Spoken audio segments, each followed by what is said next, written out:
Hello everyone, welcome back to my channel live life happy and simple. I hope आप सभी लोग बहुत अच्छे होंगे। और जस्ट मैंने इससे पहले वाला ब्लॉग यहीं एंड किया था। और जैसे ही मैं आई ना, मैंने देखा आंटी की गाड़ी बिल्कुल तैयार थी, वो जाने के लिए बिल्कुल रेडी हो चुकी थी, सारा सामान गाड़ियों में रख रही थी। और हम भी बिल्कुल ओला से उतरे हैं और तुरंत गाड़ी में बैठ गए हैं। और आज ना थोड़ा सा आने में हम लोग को लेट हो गया। आंटी ने बोला था कि 7:45 तक आ जाना, लेकिन सारे काम निपटाते निपटाते फिर ओला बुक किया। ओला को आने में थोड़ा सा टाइम लग गया, तो हम लोग 8:30 बजे पहुँचे। और जैसे ही पहुँचे वहाँ पे तुरंत हम लोग वहाँ से चल दिए हैं फैजाबाद के लिए। और ये पहला टोल पड़ चुका है, टोल प्लाज़ा पहला क्रॉस कर चुके हैं हम लोग।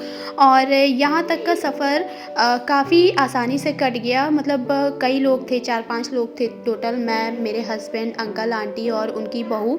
तो इतना लंबा सफ़र बिल्कुल भी नहीं फ़ील हो रहा था कि बहुत लंबा है। और जब कई लोग होते हैं ना, बातचीत करते करते आपस में सारा समय कितना भी लंबा सफ़र हो कट जाता है। और ये बातों बातों में ही ये देखिए दूसरा भी टोल प्लाज़ा हम लोगों ने क्रॉस कर लिया है। और हम लोग को फैज़ाबाद पहुंचने में लगभग 2.5 घंटे लग गए थे, क्योंकि थोड़ा सा सुबह का टाइम था। तो शुरुआत में तो रास्ता साफ मिल गया, लेकिन फिर धीरे धीरे से ट्रैफिक बढ़ने लगा था। और आराम से भी गाड़ी चलाना रहता है, तो इसकी वजह से फाइनली हम लोग पहुंच चुके हैं जिस रिज़ॉर्ट में हम लोग को जाना था। ये ताराजी रिज़ॉर्ट है और यहाँ पे हम लोग का वेलकम बहुत अच्छे तरीके से किया गया था। मतलब जब हम लोगों ने एंट्री करी ना, तो यहाँ पे नगाड़े बजने की आवाज़ आ रही थी, वो एक बहुत अच्छी वाली फीलिंग आ रही थी। और इतने बड़े रिज़ॉर्ट में मैं पहली बार आई हूँ। मतलब ऐसे शादी ब्याह में तो किसी के इनविटेशन में गई हूँ मैं, लेकिन अपने खुद के इवेंट में मैं पहली बार आई हूँ। ऐसी फीलिंग आ रही थी कि ये मेरा खुद का इवेंट है, मुझे बहुत अच्छा लग रहा था। तो ये देखिए भीड़ यहाँ पे इकट्ठा होना शुरू हो गई है। और लगभग हम लोग पहुँच गए थे 11:15 तक आराम से। फिर यहाँ पे जो मेरी अपलाइन है ना, उनकी मौसी हम लोग के लिए खाना वगैरह लेके आई थी, पूरी सब्जी, बहुत टेस्टी खाना था।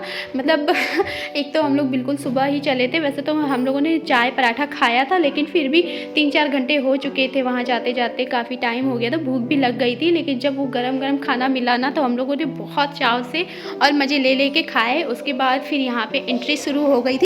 वैसे मैं इतने बड़े इवेंट में पहली बार आई हूँ। लगभग 1000-1500 लोग इकट्ठा थे और सभी बहुत अच्छे अच्छे लेवल अचीव कर चुके थे। मुझे इतने अच्छे अच्छे अचीवर से मिलने का मौका मिला। जो हमारी कंपनी के सीईओ थे वो भी आए, वो हमारे इस इवेंट के चीफ गेस्ट थे। तो उनका भी हम लोगों ने पूरा सेशन देखा, सुना। और फिर बाद में यहाँ पे अवार्ड भी सभी को दिए गए। और मेरी अपलाइन जो थी वो अभी जल्दी ही डायमंड डायरेक्टर बनी है, तो उनको भी क्राउन वगैरह पहना के सम्मानित किया गया। वो फीलिंग बहुत अच्छी लग रही थी। और उनको देख के ऐसा लग रहा था ना कि जैसे मैं वहाँ पे खड़ी हूँ, मैं अपने आप को वहाँ पे इमेजिन कर रही थी कि आने वाले समय में एक दिन ऐसा आएगा कि मैं भी उस जगह पे खड़ी होंगी। अच्छा, आपके दिमाग में भी आ रहा होगा कि ऐसी कौन-सी कंपनी है जिसके सेमिनार में मैं गई हूँ, इतने बड़े इवेंट में भी मैं गई हूँ। वैसे बहुत से लोग ये भी सोच रहे होंगे कि 1000-1500 लोगों का कौन-सा बड़ा इवेंट है। लेकिन मैं बता दूँ कि मैं पहली बार आई हूँ, इसलिए मुझे ये बहुत बड़ा इवेंट लगा। और मैं Modi care company, MLM company में काम करती हूँ। ये मुझे मेरे एक्सपीरियंस से मैं बता रही हूँ कि मुझे ये सभी कंपनियों में बेस्ट कंपनी लगी। और इसके जैसे प्लान वगैरह किसी भी अदर कंपनी में नहीं है। तो ये देखिए, अब यहाँ पे हमारे सीईओ की एंट्री होने वाली है, तो उनको इंट्रोड्यूस कराया जा रहा है।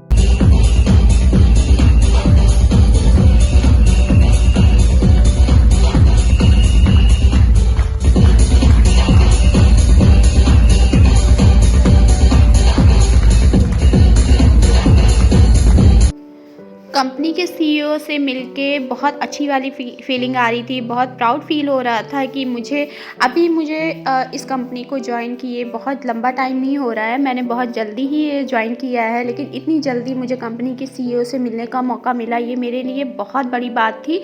और सारी सेशन ख़त्म होने के बाद फिर जितने भी ग्रेट अचीवर थे उन लोगों को स्टेज पे बुलाया गया, उनको भी सम्मानित किया गया। कार अचीवर और जो किसी अच्छे लेवल को अचीव कर चुके हैं उन सभी लोगों को बुलाया गया। साथ ही बहुत से लोगों ने दुबई और कॉर्डिलिया क्रूज़ को भी क्वालिफ़ाई किया था, तो उन सभी को बारी-बारी से बुला के सम्मानित किया जा रहा था और ये अपने आप में बहुत बड़ी बात थी। और यहाँ आकर मैंने एक चीज़ देखी कि जेंट्स से ज़्यादा लेडीज़ इसमें इन्वॉल्व थी। उन्होंने काफ़ी कुछ अचीव किया था। जिन लेडीज़ को अपने घर में मान-सम्मान या जो खुशी नहीं मिल पा रही थी, जो चीज़ वो नहीं अचीव कर पा रही थी, अपने सपने नहीं पूरे कर पा रही थी घर में रह के, उन्होंने इस कंपनी से जुड़ के काफ़ी कुछ अचीव किया, काफ़ी ज़्यादा अपने सपने अचीव किए। सबसे बड़ी बात कि जो सम्मान उनको घर में रह के नहीं मिल पाया, वो इस कंपनी के साथ जुड़ने के बाद उनको बहुत ज़्यादा सम्मान मिला और अब उनको उनकी फैमिली से भी काफ़ी कुछ मिलने लगा था। ये सारे एक्सपीरियंस उन लेडीज़ के थे जो यहाँ पे आई थी इस कंपनी में 2-3 साल से या उससे भी ज़्यादा पहले से जुड़ी हुई हैं। तो उन लोगों ने अपने अपने एक्सपीरियंस शेयर किए और ये भी बताया कि इस कंपनी में आने के बाद ही उन्हें पता चला कि इस कंपनी की असली ताकत क्या है। राइट। अब आज आप जब बिजनेस करते हो, अल्पना जी आपसे पूछते हैं क्योंकि आप 10-15 होम मीटिंग करती हैं, जो भी होम मीटिंग करती हैं उसमें अमूमन कितने लोग होते हैं, एवरेज कितने लोग? और आपको सम्मानित करने के लिए हमारे रीजनल हेड मिस्टर दुष्यंत जी को मैं इनवाइट करूंगा कि दुष्यंत जी आए और सम्मानित करें हमारे न्यू डायमंड को। तो जोरदार तालियां ममता जी के लिए for this new title of diamond.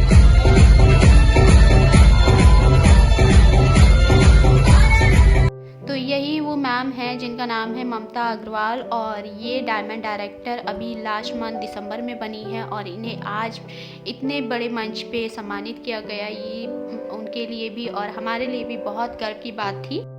और सबसे लास्ट में फिर हम लोग का शुरू हुआ मौज मस्ती। यहाँ पे नगाड़े अंदर भी बजने लगे थे जिस पे सभी ने जम के डांस किया, सभी ने खूब मस्ती की। उसके बाद फिर काफ़ी टाइम भी हो गया था, लगभग 4 बज गए थे। तो यहाँ से फिर हम लोगों ने जाने की तैयारी करी क्योंकि हम लोगों को काफ़ी दूर आना था। फैज़ाबाद से लखनऊ लगभग 2.5-3 घंटे का सफ़र और शाम होते होते ट्रैफिक भी काफ़ी ज़्यादा बढ़ जाता है। जितना भी हम लोगों ने एंजॉय किया ना, फुल एंजॉय किया और ये दिन आज हम लोगों को हमेशा याद रहने वाला है।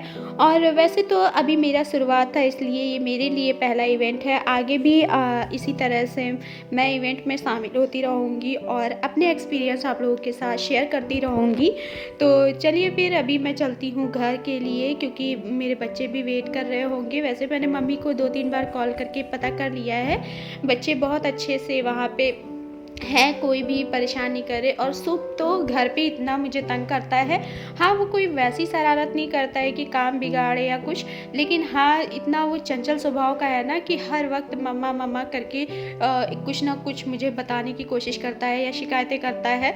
तो अभी हम लोग वहाँ से निकल चुके हैं और लगभग ये सूरज डूबने का समय हो गया है और 1-1.5 घंटे के अंतराल पे एक रेस्टोरेंट पड़ा था, कालिका हवेली। तो यहाँ पे रुक के फिर हम लोगों ने चाय पकौड़ी वगैरह भी खाई क्योंकि पूरा दिन बीत गया था। बस वहाँ जाने के बाद खाना खाया था, लेकिन फिर आते आते शाम को चाय भी पीने की ललक लगती है ना, थोड़ा सा भूख भी लग गई थी हल्की वाली। तो यहाँ पे प्याज की पकौड़ी ली और चाय, कुल्हड़ वाली चाय, और बहुत ही टेस्टी थी पकौड़ियाँ। कभी मतलब हमेशा ऐसा होता भी है ना कि जब आपको बहुत ज़ोर की भूख लगी हो और इस तरह से कोई ढाबा या कुछ छोटी मोटी होटल मिल जाए और वहाँ पे आपको कुछ खाने को अच्छा मिल जाए तो उसका स्वाद दुगना तिगुना हो जाता है। तो यहाँ हम लोग को 2 चटनियों के साथ में प्याज की पकौड़ी, चाट मसाला स्प्रिंकल करके दी गई थी। उसका बहुत ही लाजवाब टेस्ट था। मतलब मैं तो पकौड़ियों की शौकीन हूँ, जो कि मेरे हस्बैंड ज़्यादा नहीं खाते, उनको भी बहुत पसंद आई थी। फिर यहाँ पे हम लोग निकल चुके थे, लगभग 15-20 मिनट समय हम लोगों ने इस होटल में बिताया था। उसके बाद फिर निकल चुके थे और ये मैं आपको दिखाने की कोशिश कर रही थी कि ये देखिए सूरज लाल लाल सा दिख रहा है, सूर्यास्त का समय हो रहा है बिल्कुल, और अभी कुछ ही मिनटों में अंधेरा हो जाएगा बिल्कुल से। पर पर वो पेड़ पौधे आ जा रहे थे ना, जिसके पीछे सूरज छिप जा रहा था, तो मैं आपको प्रॉपर दिखा नहीं पा रही थी। तो और वापस आते वक्त हम लोग सिर्फ उसी सेमिनार की, इवेंट की ही बातें किए जा रहे थे और सभी ने फुल एंजॉय किया और बहुत कुछ सीखने को भी मिला, क्योंकि एक तरह से ये हमारी कंपनी की ट्रेनिंग भी। तो आज का वीडियो मैं यहीं पर एंड करती हूँ। अगर आपको पसंद आया तो लाइक करिए। मिलती हूँ कल फिर। Bye bye, love you all.